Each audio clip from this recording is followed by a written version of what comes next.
sport de Ouagadougou pour vivre tout cela. C'est une immersion dans l'univers de la technologie et de l'ingéniosité de jeunes burkinabés qui s'est offerte au public lors de la finale nationale du Robotics for Good Youth Challenge Burkina Faso 2025 tenue le samedi 22 mars 2025 à Ouagadougou. Organisée par le Centre informatique Programming School, cette compétition a réuni des jeunes âgés de 10 à 18 ans venus démontrer leur savoir-faire en robotique. Robotics for Good Youth, c'est une compétition internationale.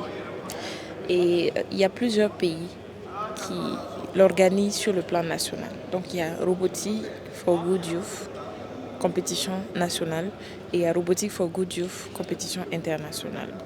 Et la compétition nationale, pour ce qui concerne la compétition nationale, nous, on a été sélectionnés pour organiser cette compétition-là cette année. L'objectif, en fait, c'est de pouvoir sélectionner les meilleures équipes de chaque catégorie junior, catégorie senior, qui compétissent sur le thème changement climatique et faire en sorte que ces équipes-là puissent aller représenter les différents pays à l'international. Les candidats devraient exécuter des missions. Donc, comme je disais, le thème, c'est les changements climatiques. Et on a pris l'exemple d'un sinistre. Donc, il y a eu un sinistre au cours duquel il y a des blessés graves et des blessés moins graves. Donc, les blessés graves, quand on vient en secours aux blessés graves et qu'on les ramène dans le camp où ils doivent se faire soigner l'infirmerie, on a plus de points. Conception, assemblage, programmation, ces jeunes ont relevé le défi de mettre au point des robots capables d'exécuter des missions spécifiques. Notre robot a pour but de secourir les personnes en danger. Et nous avons opté pour des couleurs assez vives qui représentent l'ambulance en telle. Quand on voit une ambulance, on sait que c'est une ambulance. Donc on a pris des couleurs d'ambulance pour que les personnes qui doivent être secourues puissent savoir que c'est une voiture de secourisme. Notre robot fonctionne de telle sorte à ce qu'il puisse passer dans des recoins assez accessibles. Donc ça va éviter des obstacles, peut-être soulever des obstacles pour pouvoir secourir la personne en danger. C'est un robot qui vient d'un kit de robotique qui s'appelle Rêve. Et puis on l'a adapté aux besoins de la situation qui était de secourir le plus grand nombre de personnes possible, qu'elles soient blessées légèrement ou blessées graves. Mais nous, notre stratégie était surtout de se concentrer sur les blessés graves, ce qui est très important en situation de danger. Donc voilà pourquoi nous avons utilisé des extrusions, on appelle ça comme ça, pour faire le bélier, afin de pouvoir dégager les structures qui gênent le plus possible les blessés, pour pouvoir les secourir et les amener à l'hôpital.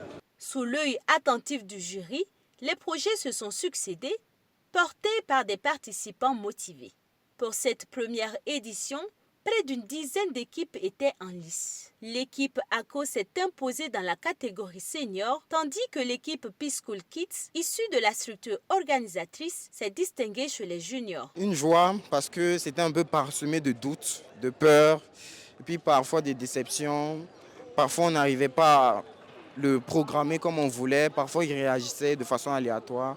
Mais maintenant que tout est bon, vraiment, ça va. Ce que j'ai apprécié à la compétition, c'est l'esprit d'équipe que mon équipe a fait. Tout le monde était concentré. On s'est bien entendu et les fruits de nos efforts à payer. Voici qu'on est les heureux gagnants. L'initiative a été bien accueillie par les autorités et les partenaires ayant accompagné l'événement. C'est une belle initiative et nous encourageons, nous félicitons les initiateurs et nous les encourageons à continuer à promouvoir ces genres d'initiatives qui aident les jeunes à s'exercer dans le domaine du numérique, à comprendre et même à venir compétir. Ça fait plaisir de voir l'engouement avec les tout-petits, de voir également ce qu'ils ont été capables de créer, d'initier. Et je me dis, il faudrait qu'on continue. Il faudrait qu'on continue de former, de sensibiliser les enfants, mais beaucoup plus les parents. Parce qu'aujourd'hui, je crois que les parents ont été l'objet d'un formatage qui doit changer. Il faudrait qu'on accepte de laisser les enfants aller vers de nouvelles sortes de formations pour acquérir de nouvelles compétences et c'est comme ça qu'on va aider l'Afrique à évoluer.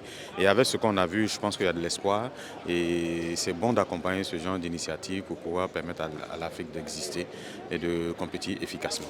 L'aventure s'est poursuivie à l'échelle internationale. Les 8 et 9 juillet 2025, la Suisse a accueilli la grande finale du AI Robotics for Good Youth Challenge. Cet événement mondial a réuni 18 pays répartis sur 4 continents, dont le Brésil, l'Inde, le Zimbabwe, la Corée du Sud et le Burkina Faso. La Corée du Sud a remporté la première place, suivie du Brésil. Le Burkina Faso a occupé la 3e position. Une performance qui met en lumière les compétences locales et soutient la promotion des métiers liés aux technologies de demain.